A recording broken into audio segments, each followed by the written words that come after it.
Welcome to the 15th ever episode of the BP Show. I wanted to discuss some things.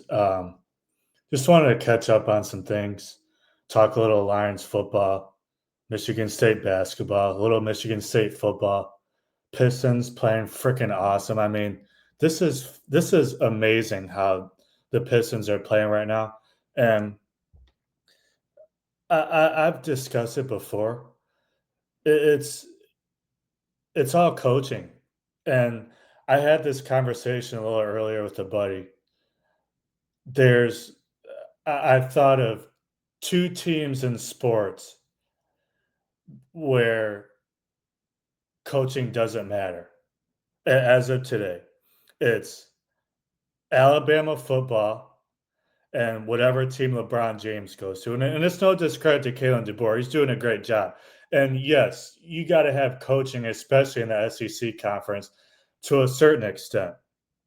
But what's the one school what's the one school in football where everybody wants to go? It's Alabama, and that's all because of Nick Saban. Now, when it comes to LeBron, and the point is that Alabama doesn't really need coaching to be good. They're gonna get athletes anyway.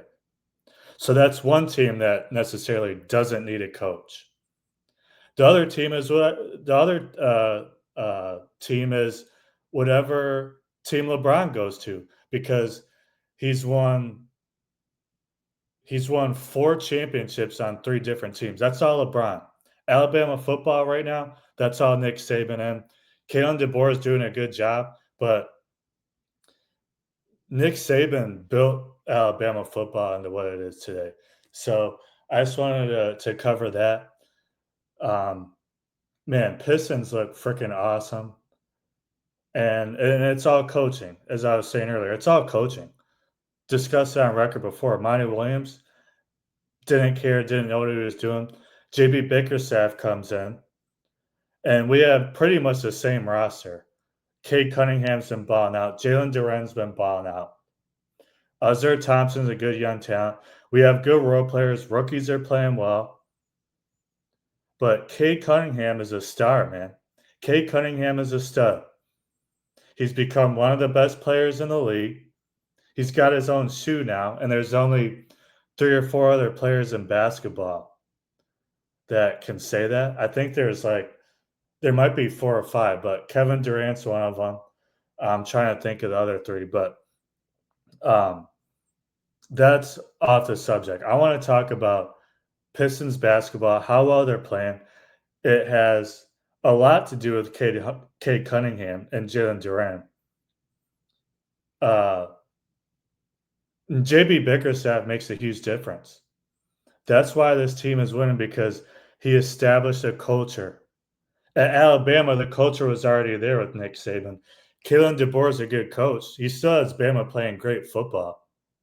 But everybody wants to go to Bama because of what Nick Saban built. Michigan State basketball looking like their normal selves. They're going to be a tournament team with Tom Izzo.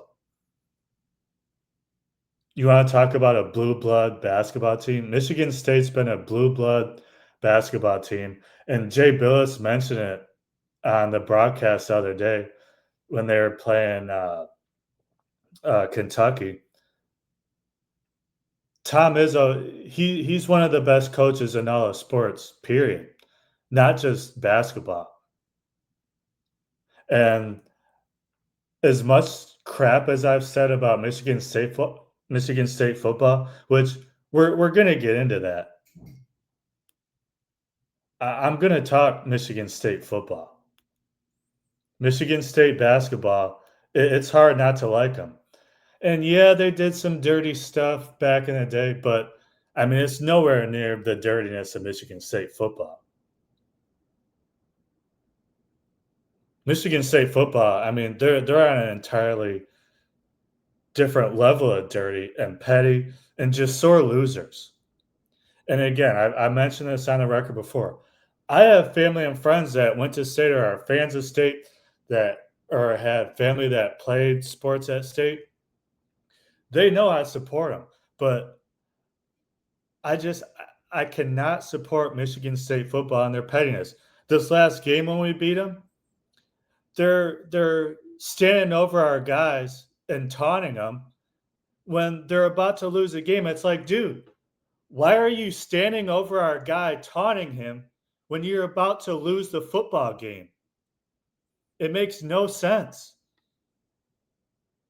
It's petty and it's sore loser BS, and it's what they've been doing for years now. And it started with Mark D'Antonio, maybe even before then, but it really started with Mark D'Antonio. And yeah, he had some good years in there, but not up to the level of Michigan. And Michigan struggled too, but we got bet. We actually, even though Rich Rod was the worst hire ever, we actually got better under Rich Rod, and then Brady Hoke got a little better, and then kind of started to struggle towards the end. So then Harbaugh comes and saves us, and I mean, Michigan State football, you guys need to get your you know what together, and I mean like get it together, like stop being sore losers and stop having the little brother mentality. It's pitiful, it's annoying, it's shameful, and it's just flat out ridiculous how you guys care more about Michigan than you do your own team. And that year we won the national title, we beat you guys 49 to nothing at night at your place. And oh, Michigan this, Michigan that. Even after a loss, even after a butt whooping. Oh, Michigan, Michigan this, Michigan's doing that. Oh, they suck. Hey, Michigan State fans, and I'm not. I mean, there's good fans out there, but I see too many bad ones. So I have a message for the bad Michigan State fans out there. We're destroying you in every aspect in football, and we've been doing it ever since Harbaugh got to Michigan. You guys act like sore losers. You even act like criminals, and you're always blabbering on about Michigan, win or lose. But for the past decade or so, it's been winning. Harbaugh's first year, we went 10-3, and we should have beat you guys in Harbaugh's first year, but trouble with the snap. I was at the game, saw it with my own eyes. Yeah, it sucked. But from that point on, we own you. So the message I have for the point I'm trying to make for the Michigan State fans out there who act as such is we own you. And we've dominated you for the past decade under Jim Harbaugh. We beat you at our place. We beat you at your place. And you guys want to do all this stuff like locking arms before the game and interrupting our warm-ups. And then all you complain about is Devin Bush stomping on your logo. You don't even address the fact that that half of your team locked arms, had your helmets on, and then just totally disrupted our warm-ups when we're trying to warm up on the field before the game. Yeah, it's at your place, doesn't matter. Have some respect. And then Devin Bush just goes ape, you know what, and he stomps on the logo and he's about to pick a fight like any team with a actual brain on their shoulders would do, because it's called sticking up for yourself. But yet, everybody wants to talk about Devin Bush stomping on the logo. The reason he did that was because of the BS that Michigan State did by, again, locking arms, putting helmets on, and clotheslining our guys during our warm-ups. And then you beat us with your helmets inside our tunnel a few years later. And all we do is just beat you guys. It'd be one thing if you guys actually win. No, you guys get your butts kicked by us, and you still act like sore losers. So this is what I'm trying to say to Michigan State fans out there who act like sore losers. Shut the F up and hold this L. We've been kicking your guys' butts for a decade now. Have some respect for the team that's been kicking your butt for a decade. Dan Campbell calling plays with the Lions, no brainer. It's like it, you see what Ben Johnson's doing with the Bears. I said in the very beginning of this podcast, when this podcast started, I'm talking about not this particular one, but just a show in general. One of my very first shows, I said Ben Johnson's going to make the Bears good because he was phenomenal with the Lions last year and the last couple of years. And that's why we had so much success on offense. And yeah, we have athletes, but we had the play calling. And it's no disrespect to John Morton, but it's like, dude, you can't fricking throw screen passes on 3rd and 15. Throw the ball up the field, give your team a chance to get a first down and continue the drive. So it's a no-brainer that Dan Campbell takes over the play calling because we're running screen passes on 3rd and 15. Dan Campbell starts calling the plays. He starts mixing up the playbook. He starts throwing the ball downfield. Gee whiz, we have a fluent offense now. We got to get JMO involved. St. Brown's got to get going. That Eagles game the other night, bad officiating, awful call at the end of the game, just awful. But yeah, there were some. The Lions didn't play. The Lions didn't play good. Jared Goff had an off game. We didn't get St. Brown going. Gibbs is really the only one that did anything besides the JMO touchdown. It's like, JMO, what are you doing? Freaking, you know you can't. So the NFL, and this is on a kind of another subject. The NFL is so petty that they let these guys do all these kinds of celebrations like bowling pins and stuff like that. But the guy can't jump on the field goal post and just slide down it.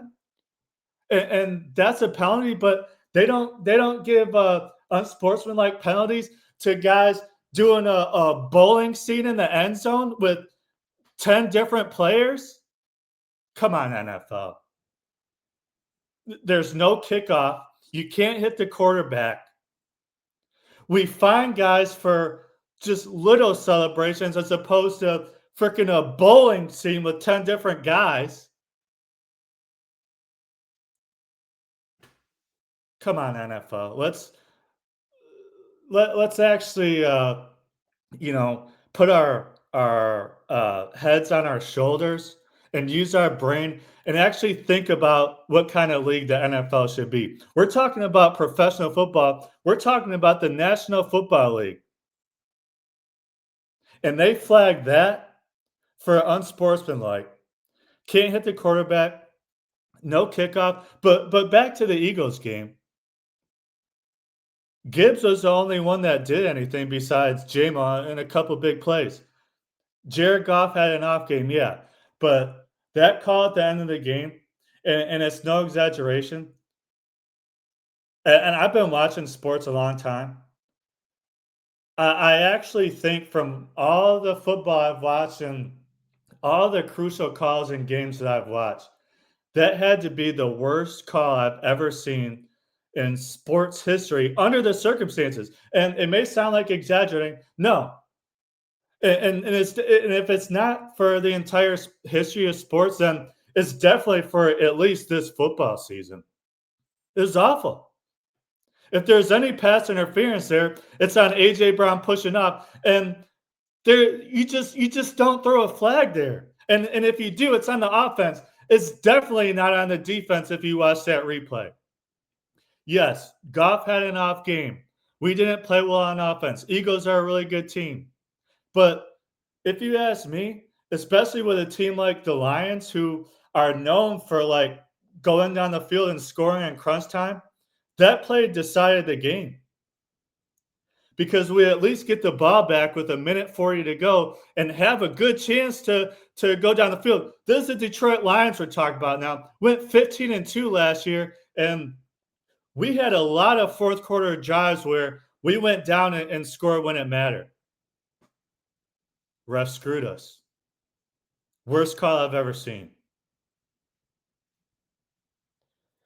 Pistons doing well. Michigan football. Michigan football is looking good, man. And I give a lot of credit to that defense. Wink Martindale has been playing good football, and I'm really starting to buy into Sharon Moore, man. He's a Harbaugh guy. He was there when we were winning with Harbaugh, and I don't want to go off on another Harbaugh tangent because I've done it enough, and I'm sure I'll go on some Harbaugh tangent soon when I have my good buddy Bryce Merritt on from the Michigan Insider. Might have Sam Webb on soon as well. Uh, I'll go on Harbaugh tangents, but it's just look at all the coaches he's had on his staff, and look what they're doing now. Mike McDonald, our defensive coordinator before Jesse Minter, he has the Seahawks really good, and yeah, Sam Darnold's good, but the Seahawks weren't that good last year. That's coaching. Jesse Minter doing a great job with the Chargers. And some people might say, "Oh, because I mean, Harbaugh expectations are through the freaking universe, man." Some people might say, "Oh, the Chargers are only 6-4 or whatever it is." It's still a winning record in the NFL. It's hard to win in the NFL, man. Last year, all the favorites won, but that's beside the point. This year, it's a little more even keel, but just in general, it's hard to win in the National Football League. Harbaugh's won in college and pro, but Michigan football is looking good, and it's Harbaugh passing the torch to another Harbaugh guy who's figured it out. I think Sherrod Moore has figured it out. We have to pressure the quarterback. We have to have good athletes on offense. Andrew Marsh balling out right now for us. Number one receiver, only a freshman. Katy, Texas, a great football school. Bryce Underwood figuring it out. Number one recruit. We flipped him from LSU. That was awesome. We're still getting good recruits. That's what Harbaugh always did when he was at Michigan. 4 and 5-star recruits. No need to sign steal. Just 4 and 5-star recruits. That's why we freaking win.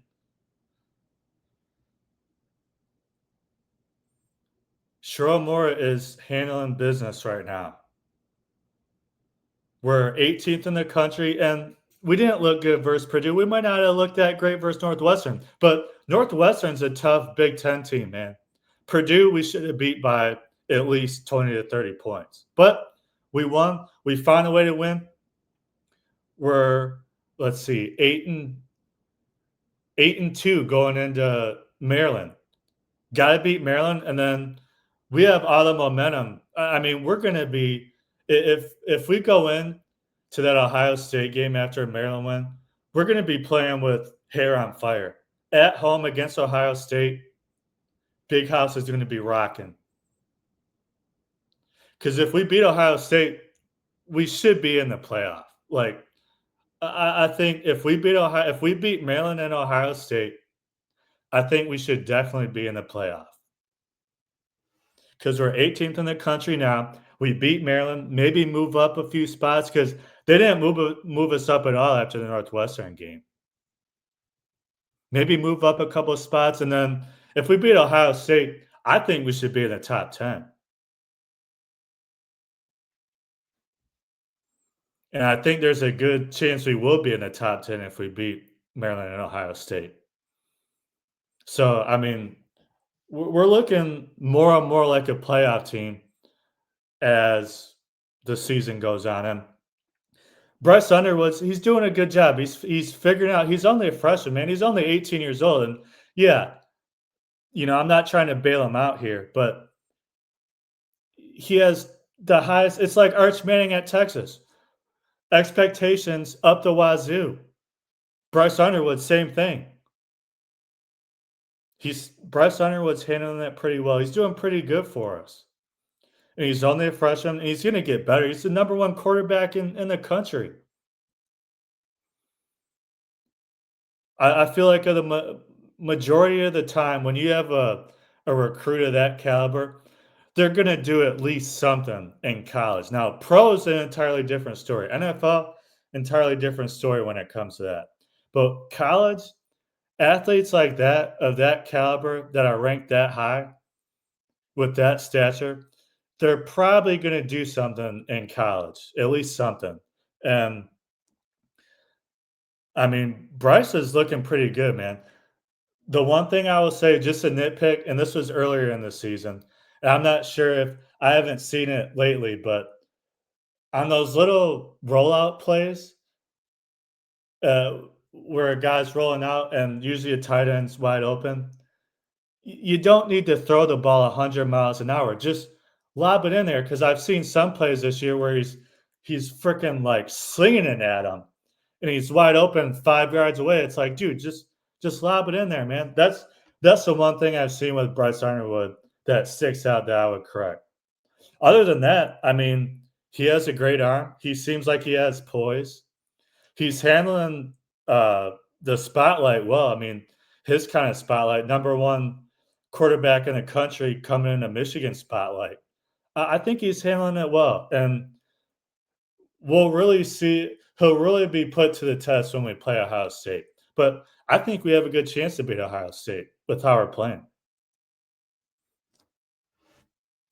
I covered pretty much all I want to talk about. Lions, little more Lions stuff. I mean, the Eagles, that Eagles game, we didn't play well. The Eagles are really freaking good, and we stopped the tush push. Hooray! Don't care. What's the final score at the end of the game? Our offense didn't play well. Defense played pretty good. Offense didn't play well, and it's a lot of credit should go to the Eagles defense. Eagles are a Super Bowl team again. So, I mean, hey, you're talking about a team that hasn't lost back-to-back games in like 2.5 years.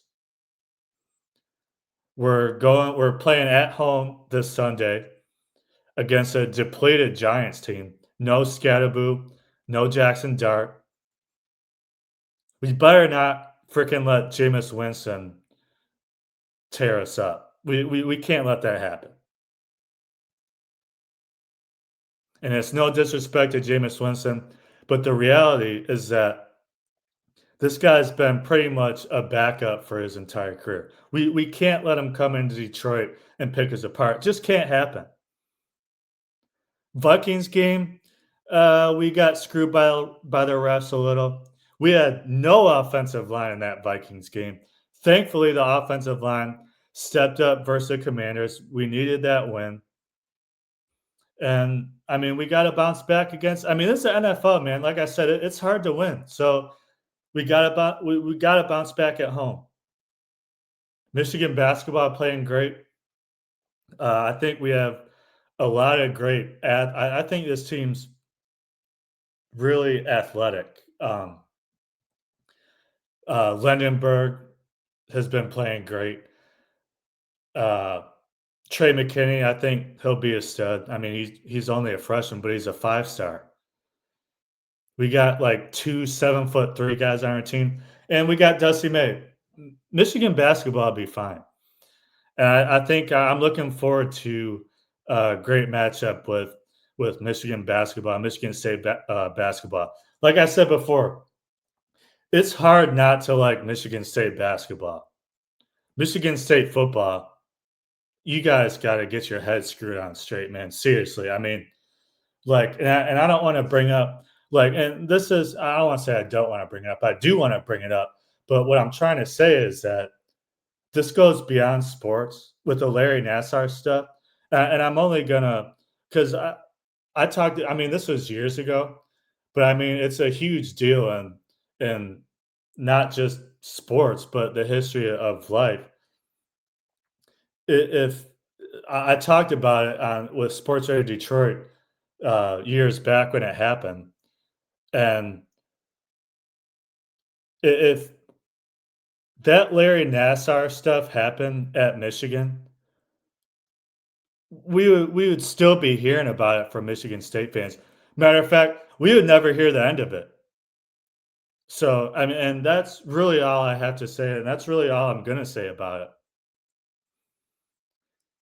because I think it's BS that I mean, this is and yeah, the school shootings and stuff, that's not I mean, I can't say that's a Michigan State thing, even though it happened on Michigan State's campus.